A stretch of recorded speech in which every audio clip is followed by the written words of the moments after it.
ഒരു social media മെസ്സേജിൻ്റെ യാഥാർത്ഥ്യം എന്ത് എന്ന് പറയാനാണ് ഞാൻ ഈ വീഡിയോയിൽ കൂടി ശ്രമിക്കുന്നത്. 2-3 പൈനാപ്പിൾ ചെറിയ കഷണങ്ങളായി അരിഞ്ഞ് അതിൽ ചൂടുവെള്ളം ഒഴിച്ച് അത് വെച്ചതിന് ശേഷം ദിവസവും കുടിച്ചാൽ ക്യാൻസർ പൂർണ്ണമായും നശിക്കും എന്നതാണ് ഈ മെസ്സേജിൻ്റെ തുടക്കം. 7.35 to 7.45 എന്ന വാല്യൂവിൽ നിൽക്കണം. അതിൽ കുറയുകയോ കൂടുകയോ ചെയ്താൽ നമുക്ക് മരണം സംഭവിക്കും.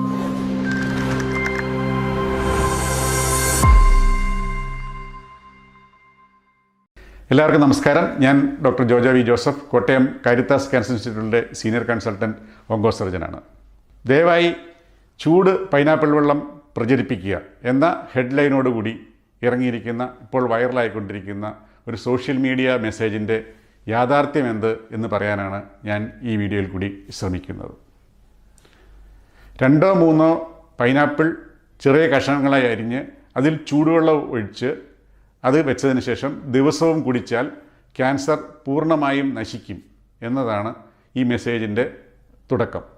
അതുപോലെ തന്നെ ഇത് ICBS എന്ന ഹോസ്പിറ്റലിലെ ഡോക്ടർ ഗിൽബർട്ടിൻ്റെ അഭിപ്രായമാണ് എന്നും രേഖപ്പെടുത്തിയിരിക്കുന്നു. ഇനി ഇതിൻ്റെ ആധികാരികതയെക്കുറിച്ച് 3 ഭാഗമായി ഞാൻ നിങ്ങളോട് സംസാരിക്കാനായി ഉദ്ദേശിക്കുകയാണ്. ഇതിൻ്റെ ഉറവിടം ഞാൻ സെർച്ച് ചെയ്തപ്പോൾ എനിക്ക് മനസ്സിലായത് ഈ വർഷം ജനുവരി 15 ഇത് reporters.com.ng എന്ന ഒരു സൈറ്റിൽ ഇംഗ്ലീഷിൽ പ്രസിദ്ധീകരിച്ച ഒരു ന്യൂസ് ആണ് ഇപ്പോൾ മലയാളത്തിലേക്ക് കൺവേർട്ട് ചെയ്ത് ഇപ്പോൾ നമ്മുടെ ഇടയിൽ പ്രചരിക്കുന്നതായ കാണപ്പെടുന്ന ഈ ന്യൂസ്. ഞാൻ ഇതിനെക്കുറിച്ച് അന്വേഷിച്ചപ്പോൾ ഈ സൈറ്റിനെക്കുറിച്ച് അന്വേഷിച്ചപ്പോൾ അവർ പറയണത് അവരുടെ ആ ഇംഗ്ലീഷ് പരിഭാഷയിൽ അത് ഞാൻ കാണിക്കുന്നുണ്ട്. ആ ഇംഗ്ലീഷ് വേർഷനിൽ അവർ പറയുന്നത് ഈസ്റ്റ് ആഫ്രിക്കൻ കൺട്രിയായ മലാവി എന്ന രാജ്യത്തെ ചന എന്ന് പറയുന്ന ഒരു സ്ഥലത്തെ ICBS ജനറൽ ഹോസ്പിറ്റലിലെ ഗിൽബർട്ട് എ ക്വാക്ക് എന്നയാളാണ് ഇതിൻ്റെ പ്രൊമോട്ടർ, അല്ലെങ്കിൽ പുള്ളിയാണിത് കണ്ടുപിടിച്ചത് എന്നാണ്. ഞാൻ ഇതിനെക്കുറിച്ച് കൂടുതൽ അന്വേഷിക്കുകയുണ്ടായി. കാരണം അപ്പോൾ ഞാൻ അന്വേഷിച്ചപ്പോഴാണ് എൻ്റെ ഒരു സുഹൃത്ത് ജോബി എന്ന് പറഞ്ഞ ആൾ സേവ് ദ ചിൽഡ്രൻ എന്ന ഇൻ്റർനാഷണൽ ഓർഗനൈസേഷൻ വർക്ക് ചെയ്യുന്ന എൻ്റെ ഒരു വളരെ ചെറുപ്പകാല സുഹൃത്താണ്. അദ്ദേഹം മലാവിയിലാണ് വർക്ക് ചെയ്യുന്നത്. ഞാൻ അദ്ദേഹത്തോട് അന്വേഷിച്ചപ്പോൾ അവിടെ മലാവിയിൽ ഇങ്ങനെ ICBS ജനറൽ ഹോസ്പിറ്റൽ പറഞ്ഞൊരു ഹോസ്പിറ്റലോ അല്ലെങ്കിൽ ചന എന്ന് പറഞ്ഞൊരു ടൗണോ ഇല്ല എന്ന് എനിക്ക് മനസ്സിലായത്. ഇത് കൂടുതൽ കൺഫേം ചെയ്യാനായി ഞാൻ ഇൻ്റർനെറ്റിൽ പരതിയപ്പോൾ ചന എന്ന് പറഞ്ഞൊരു സ്ഥലം പല രാജ്യങ്ങളിൽ കാണിക്കുന്നുണ്ട്. പക്ഷേ ഈ മലാവിയിൽ പോലും ഒരു ചെറിയ പേരിലുള്ള ഒരു കുഗ്രാമമായിട്ടാണ് എനിക്ക് മനസ്സിലാക്കാൻ സാധിച്ചത്.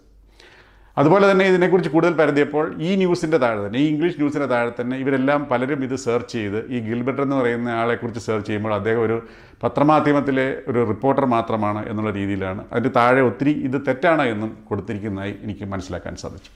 അപ്പോൾ നമുക്ക് മനസ്സിലാക്കാം ഇതിൻ്റെ ഉറവിടം തന്നെ ഫേക്കാണ്. ഇതൊരു ഇംഗ്ലീഷ് ന്യൂസ് വന്ന് ആരോ മലയാളത്തിലെ ഹെൽത്ത് ഇൻഡസ്ട്രിയിൽ അല്ലെങ്കിൽ ഹെൽത്തിനോട് കൂടുതൽ താല്പര്യമുള്ള സത്യമാണെന്ന് വിചാരിച്ച് അത് മലയാളത്തിൽ പരിഭാഷപ്പെടുത്തി മലയാളത്തിലേക്ക് ഇട്ടതാണ്. അപ്പം ഇതിൻ്റെ ഒറിജിൻ തന്നെ തെറ്റാണ് എന്ന് മനസ്സിലാക്കുക.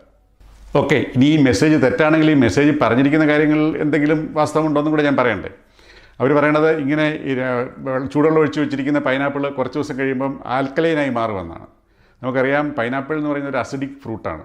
3 to 4 ഇടയ്ക്കുള്ള ഒരു അസിഡിറ്റി, അല്ലെങ്കിൽ pH സ്കെയിൽ 3 to 4 എന്ന് പറയുന്ന ഒരു അസിഡിറ്റിയാണ്, pH വാല്യൂ ആണ് ഈ പൈനാപ്പിൾ വെള്ളം എത്ര ഡൈല്യൂട്ട് ചെയ്താൽ പോലും ഈ ചൂട് പൈനാപ്പിൾ വെള്ളത്തിന് ഉണ്ടാകുക. അതുകൊണ്ട് ഇത് ഒരിക്കലും ആൽക്കലൈൻ ആകുന്നില്ല എന്നുള്ളതാണ് യാഥാർത്ഥ്യം. അത് തന്നെ ഇതിൻ്റെ തെറ്റാണ്. ഇനി രണ്ടാമത്തെ കാര്യം, ഇനി ഈ ആൽക്കലൈൻ ആയിട്ടുള്ള വെള്ളം കുടിച്ചാൽ നമുക്ക് എന്തെങ്കിലും പ്രയോജനമുണ്ടോ? നേച്ചർ മാഗസിനിൽ കുറച്ച് നാൾ മുമ്പ് ഒരു ന്യൂസ് വന്നു, ഈ ക്യാൻസർ സെൽസ് എല്ലാം അസിഡിക്കാണെന്ന്. അതേ തുടർന്ന് ആൾക്കാർ ഇറങ്ങി ആൽക്കലൈൻ ഫുഡ് കഴിക്കൂ, ആൽക്കലൈൻ വാട്ടർ കഴിക്കൂ, അല്ലെങ്കിൽ ആൽക്കലൈൻ ഫ്രൂട്ട്സ് കഴിക്കൂ എന്ന് പറഞ്ഞ് ഭയങ്കര വ്യാപകമായ പ്രചാരം നടത്തി. നമ്മുടെ കായിക താരങ്ങൾ, സിനിമാ നടന്മാർ, സിനിമാ നടിമാർ തുടങ്ങിയവരൊക്കെ ഇത് പ്രൊമോട്ട് ചെയ്തു. ഞാൻ ആൽക്കലൈൻ ഡയറ്റാണ് കഴിക്കുന്നത്, ക്യാൻസർ വരാതിരിക്കാൻ അല്ലെങ്കിൽ ആരോഗ്യം വർദ്ധിപ്പിക്കാതിരിക്കുന്നത്.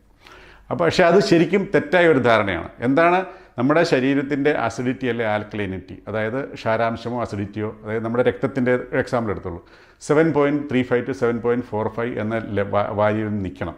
അതിൽ കുറയുകയോ കൂടുകയോ ചെയ്താൽ നമുക്ക് മരണം സംഭവിക്കാം. നമ്മുടെ കിഡ്നിയും ശ്വാസകോശവും പ്രവർത്തനക്ഷമമായിരിക്കുന്നിടത്തോളം കാലം ഒരു രീതിയിലും എന്ത് കഴിച്ചാലും നമ്മുടെ ഈ pH വാല്യൂ, അത് നമ്മുടെ ഈ 7.35 to 7.45 എന്നുള്ളത് ഒരു രീതിയിലും മാറുന്നില്ല. ഇത് നമ്മുടെ ഈ സത്യം അറിയാത്ത, ഇതിൻ്റെ സയൻസ് അറിയാത്ത ആൾക്കാരെ പറ്റിക്കാൻ വേണ്ടി മാത്രമാണ് ഈ ആൽക്കലൈൻ ഡയറ്റ് അല്ലെങ്കിൽ ആൽക്കലി കഴിച്ചാൽ ക്യാൻസർ മാറും എന്ന് ഈ ആൾക്കാർ പ്രചരിപ്പിക്കുന്നത്. ഇവർക്ക് എന്ത് ബെനിഫിറ്റാണ് ഇതിൽ നിന്ന് കിട്ടുക എന്ന് എനിക്ക് ഇനിയും മനസ്സിലായിട്ടില്ല. ഇനി മൂന്നാമത്തെ ഭാഗം പൈനാപ്പിളിനെ കുറിച്ച്. ഞാൻ ഈ പൈനാപ്പിൾ വെള്ളത്തെക്കുറിച്ച് പറഞ്ഞപ്പോൾ നിങ്ങൾ വിചാരിച്ചു ഞാനൊരു പൈനാപ്പിളിനെതിരായിട്ടുള്ളൊരു മനുഷ്യനാണെന്ന്. ഞാൻ പൈനാപ്പിൾ കഴിക്കുന്ന ആളാണ്. പൈനാപ്പിൾ ജ്യൂസ് എനിക്ക് വളരെ ഇഷ്ടമാണ്. പൈനാപ്പിൾ എന്ന് പറഞ്ഞു കഴിഞ്ഞാൽ നമ്മുടെ ഒരു സൗത്ത് അമേരിക്കൻ, അതായത് കുറച്ചുകൂടി കൃത്യമായി പറഞ്ഞാൽ ബ്രസീലിൻ്റെ ഒറിജിനേറ്റ് ചെയ്ത ഒരു പഴമാണ് ഈ പൈനാപ്പിൾ എന്ന് പറയുന്നത്. കൊളംബസ് ആണത് യൂറോപ്പിലെത്തിച്ച് അവിടുന്ന് പിന്നെ കറങ്ങിത്തിരിഞ്ഞ് നമ്മുടെ രാജ്യത്തും എത്തിച്ചേരുകയാണ് ഉണ്ടായത്. പൈനാപ്പിളിൽ ധാരാളം ഷുഗർ ഇറങ്ങിയിട്ടുണ്ട്. അപ്പോൾ അതിൻ്റെ ജ്യൂസ് കുടിക്കുകയോ അല്ലെങ്കിൽ അതിൻ്റെ പൈനാപ്പിൾ തിന്നുകയോ ഒക്കെ ചെയ്യുമ്പോൾ നമുക്ക് ക്ഷീണിച്ചിരിക്കുമ്പോൾ പെട്ടെന്നൊരു ഉണർവ് ലഭിക്കും എന്നുള്ളത് വാസ്തവമാണ്.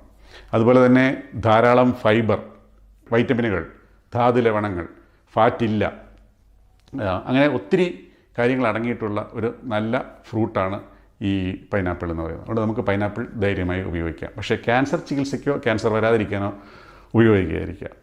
ഇനി ഇതിനെക്കുറിച്ച് മറ്റൊരു പൈനാപ്പിളിനെക്കുറിച്ച് തെറ്റിദ്ധാരണ ആൾക്കാർ വരുന്നത് ദഹനത്തിന് ഇത് വളരെ സഹായകമാണ്, അല്ലെങ്കിൽ നമ്മുടെ ശരീരത്തിന് വളരെ പ്രൊട്ടക്ഷൻ നൽകുന്നു. ഇതിന് പിന്നിലെ കാര്യം എന്ന് പറയുന്നത് ഈ പൈനാപ്പിളിൻ്റെ തണ്ടിലും പൈനാപ്പിളിൻ്റെ ഈ ഫ്രൂട്ടിൻ്റെ ദശയിലും അടങ്ങിയിരിക്കുന്ന ബ്രോമൈലിൻ എന്ന ഒരു രാസപദാർത്ഥമല്ല, ഒരു എൻസൈം, പ്രോട്ടിയേസ് എന്ന് പറഞ്ഞൊരു എൻസൈമാണ്. അതായത് നമ്മുടെ മാംസത്തെ വിഘടിപ്പിക്കുന്ന ഒരു എൻസൈമാണ്. അപ്പോൾ നമുക്ക് പാൻക്രിയാറ്റിക് ജ്യൂസ് ഇല്ലെങ്കിൽ ഇത് നമുക്ക് കുറച്ച് ഉപകാരം വരും. പക്ഷേ ഇത് ഭക്ഷണ ഡൈജഷൻ്റെ സമയത്തല്ല ഇത് ശരിക്കും നമ്മളിതൊരു കെമിക്കലായി പുറത്ത് കട്ടിയുള്ള മീറ്റ് ടെൻഡറാക്കാനായിട്ട് ഈ ബ്രോമൈലിൻ കെമിക്കൽ നമ്മൾ ഉപയോഗിക്കാറുണ്ട്. അതുപോലെ തന്നെ ഈ ബ്രോമൈലിന് നമുക്ക് ഒരു ആൻറ്റി ഇൻഫ്ലമേറ്ററി, അത് നീര് കുറയ്ക്കാനുള്ള ഒരു എഫക്റ്റ് ഉണ്ട്. അപ്പോൾ നമുക്ക് വയറിനൊക്കെ ഒരു സൂത്തനിങ് എഫക്റ്റ് കിട്ടും. അപ്പോൾ ഇതൊക്കെയാണ് ആൾക്കാർ സയൻറ്റിഫിക് വശമെങ്കിലും ഇത് ഇങ്ങനെയെല്ലാം വരുന്നതുകൊണ്ട് ക്യാൻസർ വരില്ല, അല്ലെങ്കിൽ ക്യാൻസറിനെ തടയും, അല്ലെ ഇതൊരു ദഹനത്തിന് വളരെയധികം സഹായിക്കുമെന്നൊക്കെ ആൾക്കാർ പറഞ്ഞു വരുത്താറുണ്ട്. അതുപോലെ തന്നെ ഈ ബ്രോമൈലിന് ഒട്ടും സൈഡ് എഫക്റ്റ് ഇല്ല എന്നും നമ്മൾ ധരിക്കരുത്. നാച്ചുറലി ഒക്കറിങ് ആണെന്ന് വെച്ച് ആൻറ്റിബയോട്ടിക് കഴിക്കുന്നവർ, അല്ലെങ്കിൽ ബ്ലഡ് തിന്നർ കഴിക്കുന്നവർ എന്നിവർ അധികം പൈനാപ്പിൾ ഉപയോഗിക്കുക. കാരണം ഈ ബ്രോമൈലിൻ ഇതിൻ്റെ രണ്ടിൻ്റെയും ഡോസിന് വ്യത്യാസം വരുത്തും. അതുപോലെ തന്നെ ഗർഭിണിയായിട്ടുള്ളവരും അധികം പൈനാപ്പിൾ, ഞാൻ പറഞ്ഞല്ലോ, അധികം കഴിക്കാതിരിക്കുക. ഒന്നോ രണ്ടോ കഴിച്ചു നിർത്തുകൊണ്ട് ഒന്നും പ്രശ്നം ഉണ്ടാകുന്നില്ല. അപ്പോൾ നമുക്ക് പൈനാപ്പിൾ കഴിക്കാം, നമുക്ക് അതിൻ്റെ മധുരവും അതിൻ്റെ ഗുണഫലങ്ങളും എൻജോയ് ചെയ്യാം. പക്ഷേ പൈനാപ്പിൾ ചികിത്സയ്ക്കായി ഉപയോഗിക്കരുത്.